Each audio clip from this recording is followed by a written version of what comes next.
Hello, and welcome to the Future Christian Podcast, your source for insights and ideas into what it means to live as a follower of Jesus in the 21st century. At the Future Christian Podcast, we talk to pastors, authors, and other faith leaders for helpful advice and practical wisdom to help you and your community of faith walk boldly into the future. Here's your host, Lauren Richmond Jr. Welcome to the Future Christian Podcast. My name is Lauren Richmond Jr., and today I'm pleased to be joined by Steve Cuss. Steve is the author of the book Managing Leadership Anxiety, Yours and Theirs, and the host on the Managing Anxiety podcast, one of my favorite podcasts to listen to. Steve loves leaders and sees how much pressure they carry. His particular concern is to bring relief by equipping them with tools for individual and team health. He especially enjoys helping leaders break long-stuck patterns in themselves and their organizations. He has experience as a chaplain, as well as holding a Master of Divinity from Emmanuel Christian Seminary, where he focused on Hebrew Scriptures and family systems, which we'll be talking about throughout our interview. Since 2005, Steve has served as lead pastor of Discovery Christian Church in Broomfield, Colorado. Steve is also from Perth, Western Australia, in an adventurous family of origin. So you'll definitely hear that when you listen to his interview. So thanks so much for joining the pod, and let's welcome Steve Cuss. Is there anything else you'd like our folks to know about you? No, that's plenty. That's more than enough. Talk about your journey of faith then, if you would. Yeah. Grew up in Perth. Australia is pretty famously a very secular country. You know, we got a rough start. The English sent us all over for, basically blue collar crimes. So my family got a head start with a mule thief and a prostitute. In fact, we thought he was a horse thief until a couple of years ago. I learned that actually my ancestor was a mule thief. I've lost all respect for him now. Like, really? Like, it wasn't worth it. So he got sent to Australia for 7 years, John Warby, and then his wife, Catherine. He met and married a prostitute that had 14 kids, and then several generations later, we came along. And, wow. That's the classic story of most Aussies. We're all very proud of it. My family, great people. I'm very close to my family, but yeah, they're not religious at all. In fact, they think religion is pretty crazy or corrupt or weak. But for me and my sister who's older than me, she started dragging me to church as a teenager. And it was amazing. You know, just the fundamental idea that the center of the universe is a loving heartbeat and that the Creator knows your name, that was mind-blowing to me. So I was all in from about the age of 14. And then, off we go from there. Awesome. What would you say if there's anything that's grown or developed about your faith today versus in your adolescence? Oh, gosh. I mean, it's hard to recognize my faith of my adolescence compared to today. Sure. I think the biggest shift for me was in my early 20s, actually quite connected to when I did CPE and seminary. And that was doubt. You know, like I think in my teens, both the church culture I was in and just in human development, being a black and white kid, I didn't think there was any room for doubt in faith. And I think very quickly in my 20s, discovering that doubt is actually an absolute gift of faith. And to the point where I'm almost suspicious of people who've never had some kind of profound doubt, disorientation. So that would be a big shift. That's interesting. I would often say the same thing about like someone who's never failed. Yeah. Like, I don't know if I really want to trust someone who's never had some kind of quote-unquote failure, like professionally. Yeah, it's funny you mentioned we have an intern program. We get college kids. They come and live with us for a year at our church. They're great. But one of the entrance exams has to do with pain, failure, recovery. And it's you can know, the kids that have seen some life and the kids that have still, especially, if you're talking about especially a young white male leader, you're talking about this is a kid that in youth group was affirmed for all the things that can get you into trouble as an adult. So they're often in shock when we point that out. Yeah. Well, one thing I didn't mention that I always think is fun, Steve and I are like, I guess, ecclesiological. I mean, we're like estranged siblings, I guess we might say. Yeah, I can't tell if we're supposed to be speaking to each other nowadays. I think it's okay now, but in the 60s, right, is when we weren't really supposed to be admitting each Well, other existed. It depends who you ask, because I might get in trouble for speaking to you now among some people. So Yeah. I'm ordained in the Christian Church Disciples of Christ, and Steve works in the Independent Christian Church, and we both our traditions come from the Stone Campbell Restoration Movement, and in some circles we still don't get along, I guess, right? Yeah, I have wonderfully kept out of those tussles. So I studied them in school, and it was fascinating because I didn't grow up church, so I didn't know my own heritage. And now, our church, we partner based on cause, not belief. So if there's a problem we can all solve together, we jump in. So I don't spend a lot of time, but yeah, I believe, our movement's had a couple of issues, and I don't remember if you and I had a beef in the 1920s or 1960s, but it was one of those. Yeah, because I think, man, I'm rough here on my Stone Campbell history. I don't know if you can see over my right shoulder. Our viewers, obviously, or our listeners, this is not a video podcast. I don't know if you can see right here, Steve, is the Stone Campbell Encyclopedia. Yep, I'm very familiar with it. Yeah, because you're adopted in, right? You're not actually you weren't born a Campbellite. I am not a native Campbellite, yeah, and we could have a whole other conversation about that too. Yeah, it's interesting. I love the movement. Every movement has big problems. I love this movement. Every stream of it. Also the a cappella, right? The non-instrumental crew. There's actually some amazing stuff going on in that movement. So I'm a big fan of it. Yeah, it's interesting. I have again, to not get too carried away into this conversation, but obviously I'm pastoring a church in the Disciples of Christ tradition, and I have part of my church folks who've grown up in that a cappella tradition, and then I have some folks who grew up in the independent tradition. So it's really interesting how kind of coalesce in some ways. But I had a couple folks who I was trying to work with through, we have what's called a commissioning process for ministry in our tradition, and part of that requirement is they have to take a history and polity course. And one of the things that was fascinating, one of my guys told me, is that in the 60s, when the Christian Church Disciples of Christ was in formation, trying to organize like officially, it took 8 years. 8 years of meetings, and I just thought, holy cow, family systems theory, there's got to be a case study there. Oh, for sure. No question. Well, let's jump into that, because I know we could spend a good bit of time just talking fun about Stone Campbell movement fun. But Steve has done, he has a book out called Managing Leadership Anxiety, Yours and Theirs. That's been out for, what, a couple of years now? Yeah, I think about a year and a half, something like that. It came out in mid-2019. And he's more recently started, what would you call it, a coaching?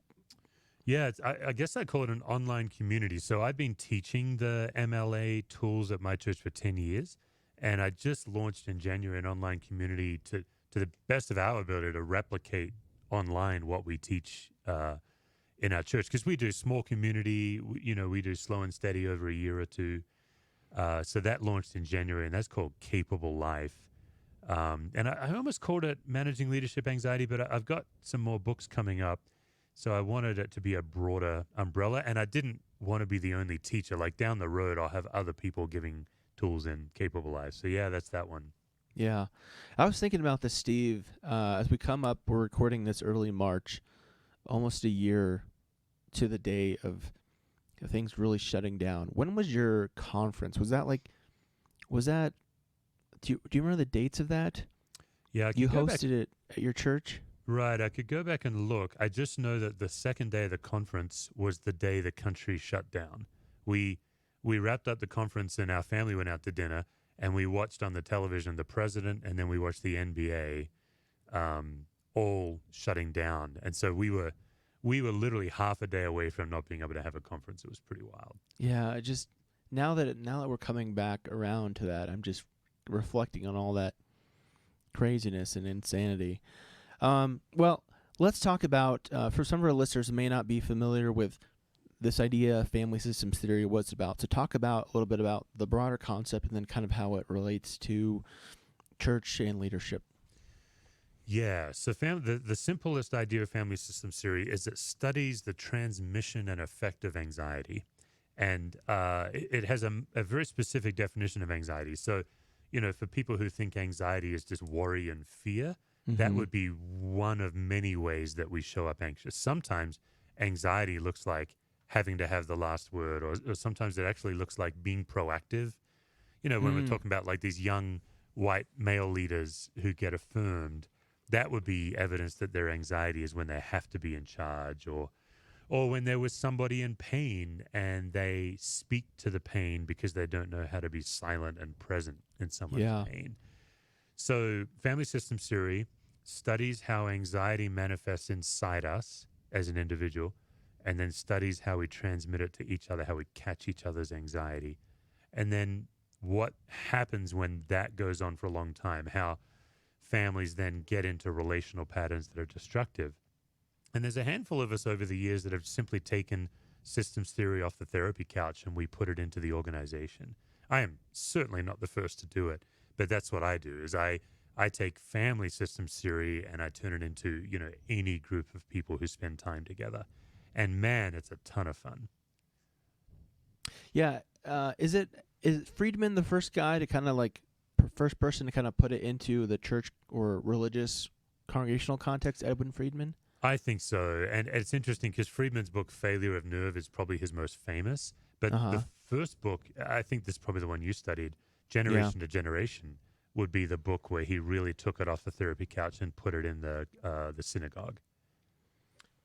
Yeah, I'm blanking on who the folks were. I remember reading Bill Richardson, I think it was, in seminary, and then I wonder if it was Ronald Richardson. Ronald Richardson, that might be it.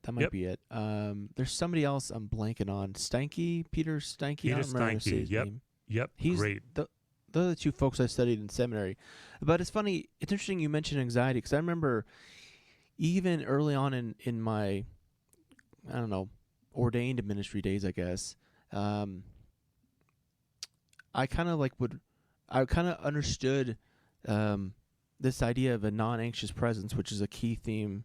Forgive me for jumping ahead here. Is a key theme in family systems theory, is like not having any anxiety.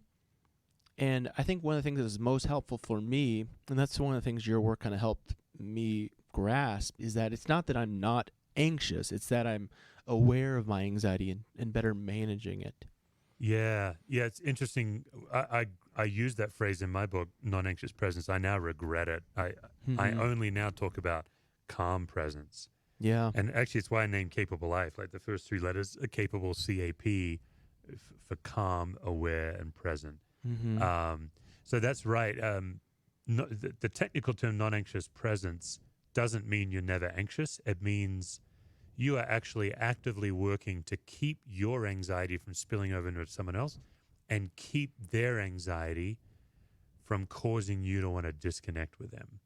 So like last week, I got a really heated, angry email from one of my constant critics. Everyone has a handful. Yeah. And he did what he does. He copied a bunch of people on the email and he made allegations that are just absurd. And my job, and it makes you anxious. There's no escaping. That's going to make me anxious because I'm a human being. My job then as a so-called non-anxious leader is to stay connected to him rather than what I want to do is demonize him, write him off, cut him off. And the staying connected and managing my anxiety and not letting him bully me around. Because he's a bully who doesn't think he's a bully. It's just, you've probably got these too, Lauren, but it's a weird dynamic. So my ability to have compassion and empathy for him while protecting myself and staying connected to him, that's kind of the calm presence. And it's work. It takes work. Yeah, I've been really thinking about this kind of broader principle because Steve you did a webinar or something on kind of managing your critics as part of your Capable Life. Yep. And I had a situation, I don't want to get into it, but it was very complicated, very mess. And I really thought about this principle of like the folks who are moving away from you, no amount of vulnerability or authenticity or honesty is going to help. And as I think you said in the presentation, like often it's going to be weaponized against you. And that's exactly what I found. So it got to the point where I just would I responded very, I mean, I tried to be caring in my response and generous, but also like I didn't go into, I wasn't like sharing my heart with them because I knew it wasn't going to make a difference. Yeah. And that's been such a helpful kind of metaphor or image for me broadly, is just think about who are the people that are moving towards me. Those are the people I want to move towards them and engage deeper with them. And the folks who are moving away from me, be kind, be loving, but it's not worth chasing after them, because chasing after them is, at least for me, is a example of my own anxiety of wanting to bridge that gap. It's a really key point you're making, I think, Lauren, because there are two extra dynamics in managing anxiety, and you just named one of them is, well, what am I doing to perpetuate this problem? So chasing after them, the metaphor I use with critics is, don't feed the wildlife. Like, we're warned not to feed the wildlife because they'll become dangerous. And so it's so often in our effort to make peace with people who don't want to be at peace with us, we're feeding the wildlife. And then the second thing, I think you inferred it too, is what I did with this critic is, the email comes in, I'm anxious. I actually allow myself to be anxious for about 30 minutes to an hour. I used to try to nip it in the bud, and then I would get down on myself for not being able, because like I'm the anxiety guy, right? Like I'm the anxiety coach. So I'd actually go into this really sophisticated level of shame, like, oh, you can't even do this. So more recently, I've realized, no, let yourself be human for about up to an hour. And then at some point in that hour, I'm actually intentionally observing my thinking. And what I do to help stay connected is I get clear on my values. So when you are saying to these people, listen, here's who I am, here's where we're going, you don't need to agree. I don't need you to agree, but this is where we're going. That really forces them to back down or to come at you harder, but it definitely breaks a pattern. And one of the jobs of systems theory, when you're a systems theory consultant, is you're looking for stuck patterns between people. And man, the pasta as the punching bag is definitely like an archetypal pattern. So I'm always keen to help pastors get a break from that. Yeah, I was thinking about, I'm not sure if it was in talking in your material or other material. I took a week off last week, which is my first week off in like over 6 months. So that was a problem, but it's kind of been life because of homeschooling and such. But I was thinking about, often in sabbatical situations, it almost felt like a sabbatical to me, is folks come back from the sabbatical and things just get, like, things blow up almost in a way, because so I was really trying to be cognizant of the patterns I was coming back into and be aware of how can I kind of not repeat those patterns. Yeah, I really think if a leader can step out of kind of the treadmill of it and really get clear on the patterns, almost like you're looking at a chessboard. I'm no good at chess, but I understand that most excellent chess players are always several moves ahead. It's not really about being, several moves ahead of your critics or the people. It's just about seeing, well, what patterns am I in with these people? Particularly when you are early in a church, you get into patterns, then you end up like saying, man, why did I do this? And then you feel stuck. Well, it's almost like, well, I can't change the pattern now. But I really coach people, just go ahead and fall on your own sword with those people. Just say to them, listen, I think we're in this pattern. I don't think it's good. Here's what I'm doing that makes it worse. So I'm going to change what I'm doing. And so you're going to feel a change. Like in my life, I am a chronic overfunctioner. If you underfunction, I will make up all the difference because I believe in you, because I like to be running things. And that just leads to so much trouble. What ends up happening is when I suddenly realize I'm overfunctioning again and I pull back, if I don't talk to the people, they'll feel neglected because they're very used to me overfunctioning. So what I've had to learn is to say, hey, I have this problem where you drop a ball, I pick it up and carry it, I let you get away with it, and I don't know how to talk to you about it. So I'm talking to you about it now, because now when you drop a ball, I'm going to say to everyone, hey, look, you dropped that ball. Whereas before I was covering for you. So if you feel a shift, that's why, because there is a shift, and I'm really sorry for my part in this. Kind of the general rule of anxiety management is you try to figure out where's it coming from. And as a leader, how do I put the anxiety back where it belongs? So if you're sending a heated email to me that's inappropriate, you're treating me poorly, I'm not looking to pay you back. I'm just looking for you to carry the weight of the anxiety you're generating. So that's what I did with this guy that emailed me. I took an hour and I just sent back a very clear email. This, we've talked about this. This is unacceptable behavior at this church. We don't treat each other this way. I don't tolerate it. So love you, love your family. Glad you're at this church. But just a reminder, here's who we are. Here's how we operate. Well, now he is forced to really decide, is he going to double down on me and come after me harder? Mm-hmm. Or does he now have to show up different? And that would be a general simple case. Yeah, I was thinking about that this morning, trying to figure out. We were talking before we started recording about school mornings and getting the kids ready. How do I transfer the anxiety to my daughter? To your daughter, because I'm owning all the anxiety right now. Yeah, so we can, if you want, Lauren, like I'm always sensitive on a public show, like how much you want to do, but we can run this as a case if you want to try some things right now. I mean, we're way off script, so if you're fine, I'm fine. Let's just go with it. Here's the question, is what happens, because my understanding is she's not that excited about getting up in the morning for school. So you then, what you're doing in a pattern is you're trying to figure out what are the dynamics. So she sleeps in, you then overfunction and you feel a need to get her going. What happens if you stop doing that? She's going to skip school? Well, she's late, and then my day is late, and I feel kind of stressed about being behind, quote unquote, on my day. What happens if you don't take her? Like to school at all? Yep. Oh, she's kind of stuck at home, not learning or bothering me. Yeah. So I think that's what you start exploring is, well, what does it look like if I don't get her up? And then she skips school and she has to call in and let them know why. Now, this may not be a good idea. A lot of what you're doing is you're playing with possibilities because anxiety makes you stuck. Yeah. You also might come to the conclusion that, well, an 8-year-old, it's actually, from a human development point of view, it's pretty appropriate that I have to drag her to school, so I'm not going to do that. One option might be that you talk to her and say, here's the dynamic you and I are in together, and I get frustrated, and I don't like being frustrated at you, and I bet you don't like me being frustrated. So can we together agree on a different way? There's lots of options, but really the simple thing is anxiety kind of tells you there's nothing you can do about it. Mm-hmm. Whereas when you start exploring all the possibilities, you discover, okay, how can she carry more of the anxiety? How can I carry less? What is actually the implication of me just stopping carrying it all together? Because probably a couple of days of her sleeping in and her having to call the school, I would imagine would change some of her behavior. Mm-hmm. On the other hand, you might say, well, 8, no.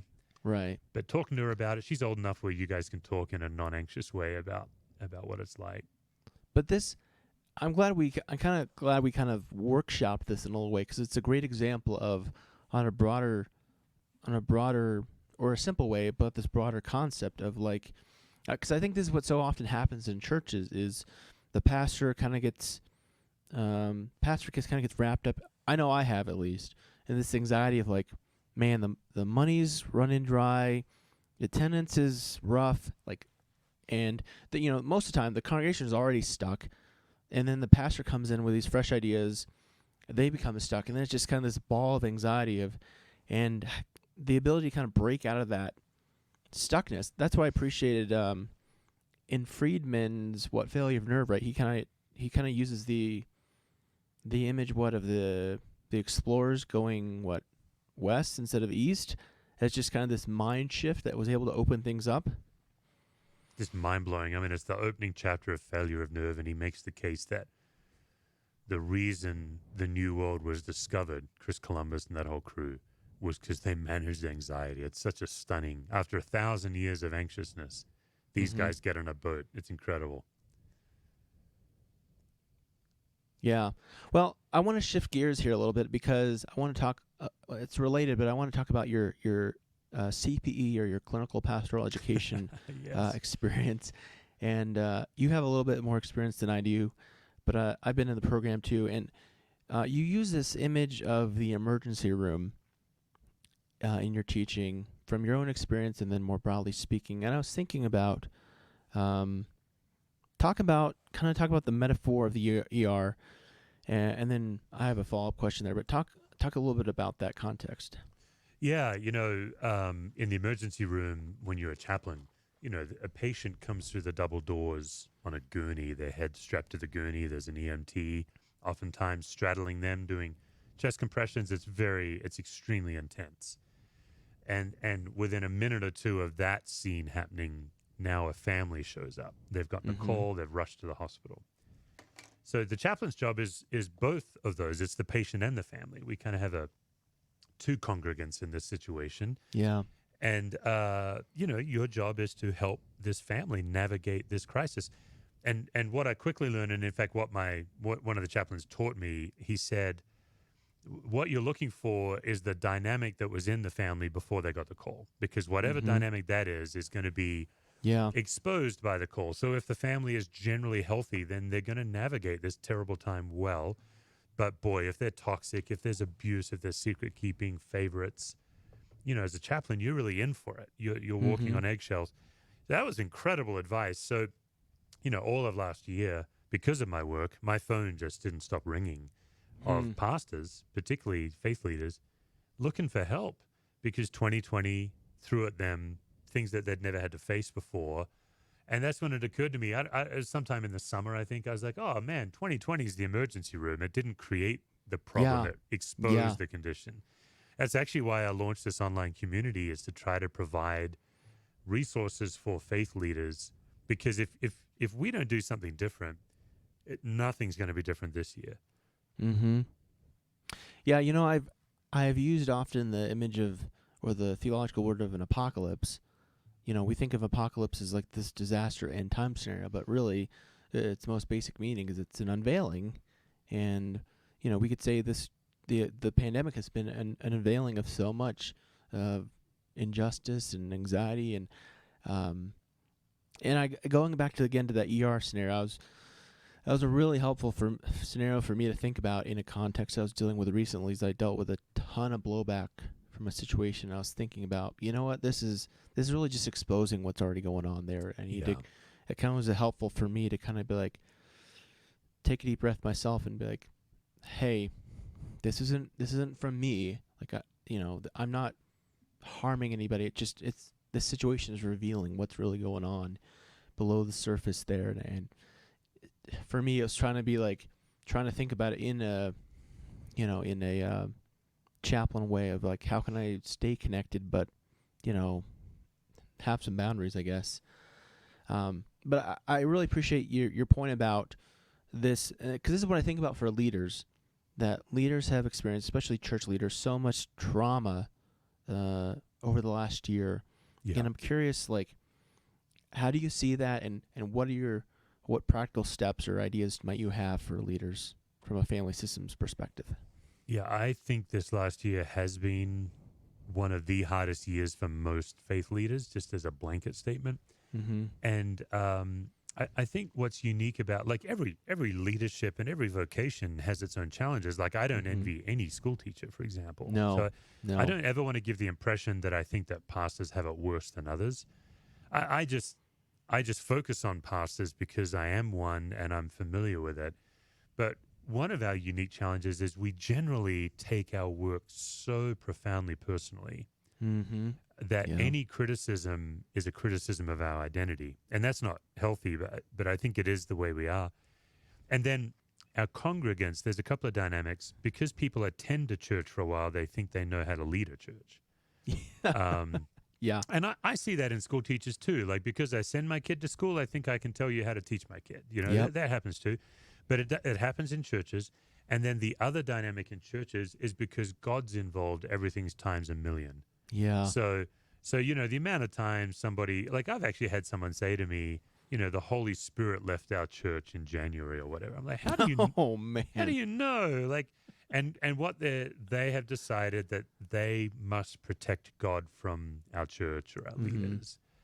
So, yeah, 2020 was brutal. I mean, between COVID, politics, and genuine racial disparity. I think what happened is no matter, for the average faith leader, no matter what you say or do, I'm really careful how I word it, Lauren, because I used to say, well, 50% of the congregation's upset. That's actually not true. The majority of the congregation are fine, but the percentage of people you hear from, 50% of them are upset. Yeah. And that feels like everybody. Mm-hmm. You know, we all tend to catastrophize a bit. I think it's more important than ever that leaders manage the gap between what they're proclaiming about God and what they're experiencing from God. Mm-hmm. And if that gap is too broad, then dig deeper into your life-giving habits, practices. I think this is the year we all get into therapy and or spiritual direction. I'm currently actively now seeking out a spiritual direction community for myself. I've done therapy before and spiritual direction before, and I just think we all need a coach to help us connect to God, because I think we all get into ministry because we want to help people experience God or transformation. And then I think the weight of ministry often stops us from experiencing it. So those would be, I'd be happy to jump into any of those, but that's my initial thought. Yeah, I recently had Todd Bolsinger on, who I know you've had on a couple times. Yeah, and that was what the a point guy. he made about having someone, a spiritual director, someone, just for that same reason. And I know, man, what a gift for me it's been having that relationship. I'll say, I think the thing that I struggle with the most, is going back to like conflict or with folks, is I think about how, like, I got into ministry because I want to help people. I want to see them grow closer to God and faithful and, following with Jesus. And then conflict happens. They leave the church for whatever reason. And it pains me so much because I think about, while it's not like, again, it's not really my responsibility. I kind of take on that responsibility, thinking like I'm ultimately the cause of why this person is further away from God or church or whatever. And I know it's not right, but I hate that feeling. Yeah, it's an awful feeling. Yeah. Well, talk about some of the resources you have in MLA or Capable Life to kind of help pastors deal with these challenges and leaders. Yeah, I'd be happy to. Yeah, honestly, I'm always reticent to plug, but I think my best resource, and it's also the most affordable, is capablelife.me. It's just the website. It's www.capablelife.me, because everything we're talking about is offered in 10-minute videos, so you can do it just for a few minutes a week. There's also a confidential online discussion to where right now I think we have around 150 members. Mm-hmm. So you can find peers on there, and then we do monthly Zooms with a coach. So you get a chance to ask questions and discuss. I don't know how to experience family systems and this kind of stuff without participating in it. So my book is fine. My book's I'm really happy with my book, but reading about it is not going to change anything. You have to try it. And so whether it's my community, there's other communities as well, but some kind of embodied community where you can try things on, I think, is essential. That's a great point. I've got a book and I've got a podcast people can listen to, but if you're going to read or listen, I can guarantee you, money back guarantee, read my book, and that's all you do, nothing will change. That's a great point, Steve, because I remember at my first church, whenever I'd get super anxious, I'd pull off Stanky, or however you say his name, off the shelf, and I'd read chapters in his book, and nothing would change. Yeah. It would resolve my anxiety for a moment. Yeah. Because I didn't really put the theories into practice. Nothing really changed. Yeah, I don't know who first said it. I always attribute it to Kurt Thompson, but I don't know if it's original with him. But Kurt Thompson says we name things to tame things. Mm-hmm. And a lot of what I lead people to is naming dynamics out loud. And so, people can also bring me into your organization if you want some custom stuff. I do a lot of work with not just churches, but really any staffs of any organizations. A lot of people are doing that. My calendar's pretty full right now, but in the fall, you'd be welcome to bring me in to help out personally. Great. But yeah, honestly, Capable Life's probably the best shot. Yeah, and full disclosure, I'm a member of Capable Life. You'll have to forgive me, Steve. I don't get on the discussion boards much because I'm doing MBA right now, and like more discussion boards just seem like torture. Right. But I would recommend it. I want to ask this before we move on. I'm kind of wrestling with this right now, and I'm sure you are, and many pastors are. Even when this airs, we'll still be wrestling it because of the uncertainty of the anxiety or the uncertainty of the COVID and the vaccine and whatever. What advice do you have for pastors and leaders as we get back to quote unquote normal? Yeah, I don't believe we will ever get back to what it was. So I think the sooner leaders can die to that, the healthier you'll be. And then it's a matter of managing your congregation's expectation. I cannot see in the next 5 to 10 years where we're all going to say, oh, it's back to normal. I think we're now in a very new reality where all of our churches are shaken up. A lot of people have left, a lot of people have joined. I know in our congregation, the majority of our congregation is now online. Mm-hmm. and now dispersed all over the country, and we're trying to figure out what that means. So we're giving ourselves like a 2-year window to really learn.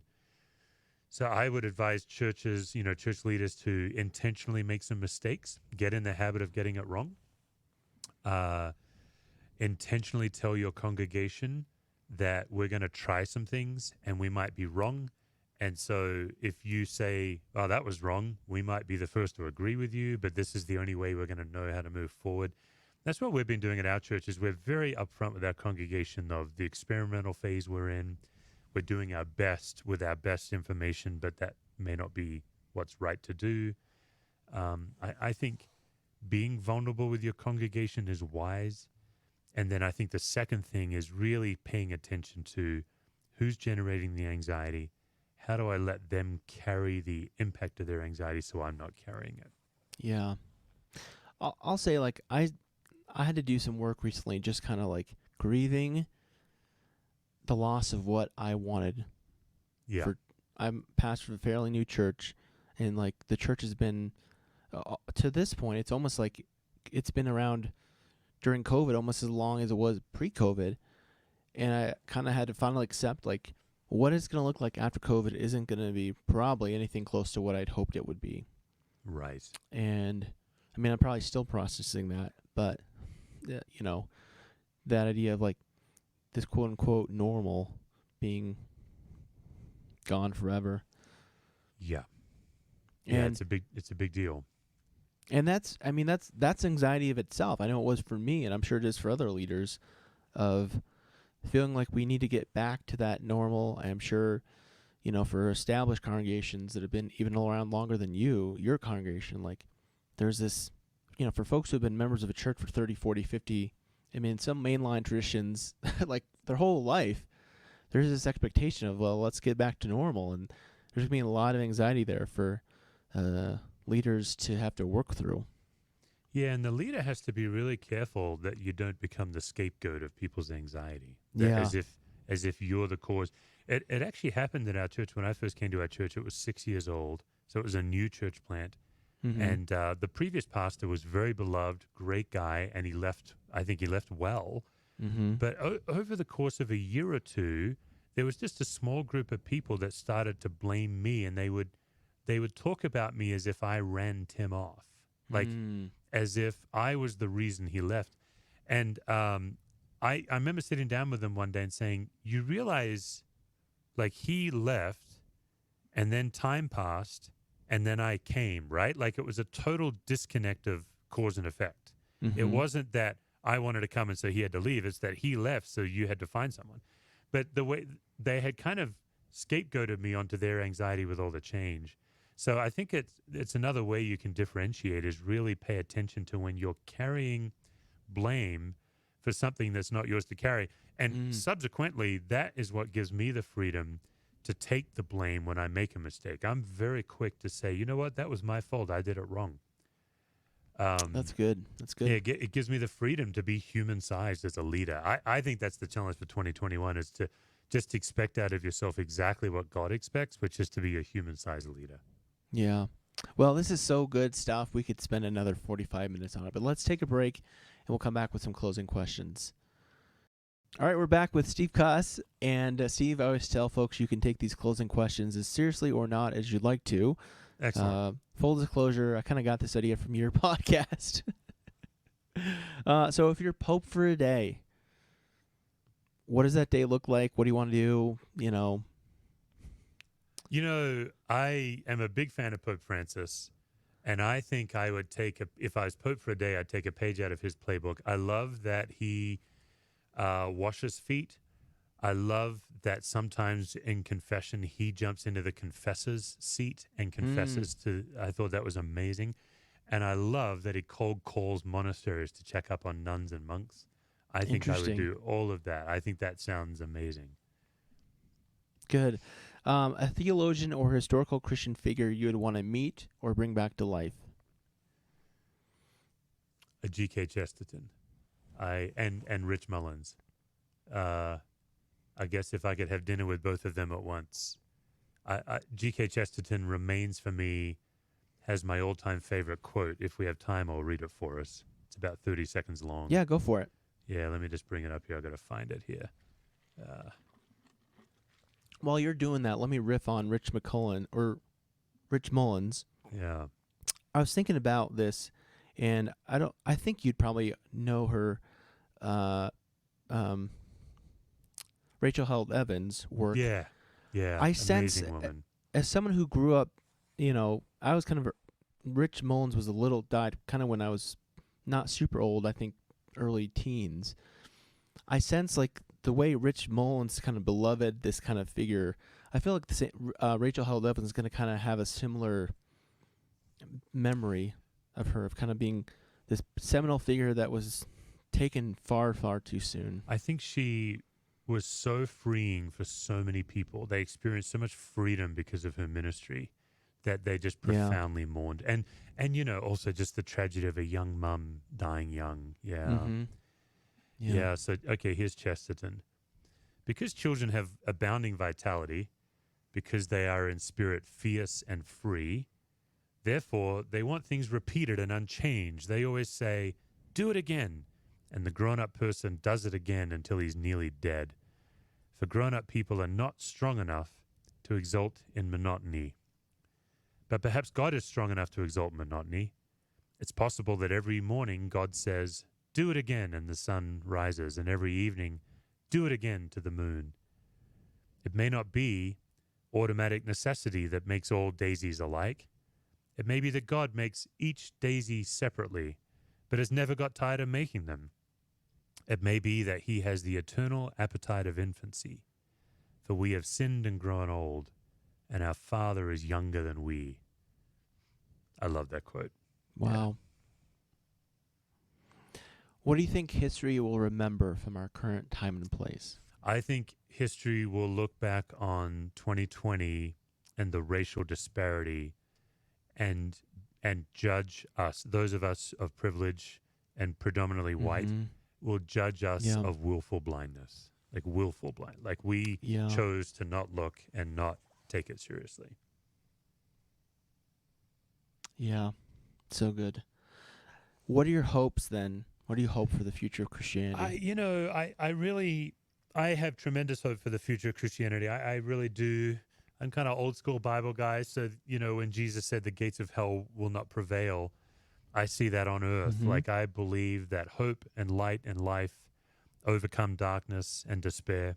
So as a Christian who grew up in a minority culture where there were so few of us in Australia, I've always been more comfortable when we're the minority and the outcast.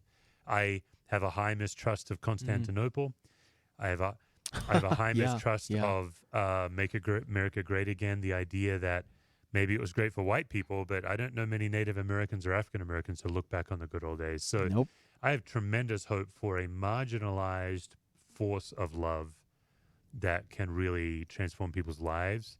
And then when it becomes majority culture, I get pretty nervous. Yeah. Boy, so good.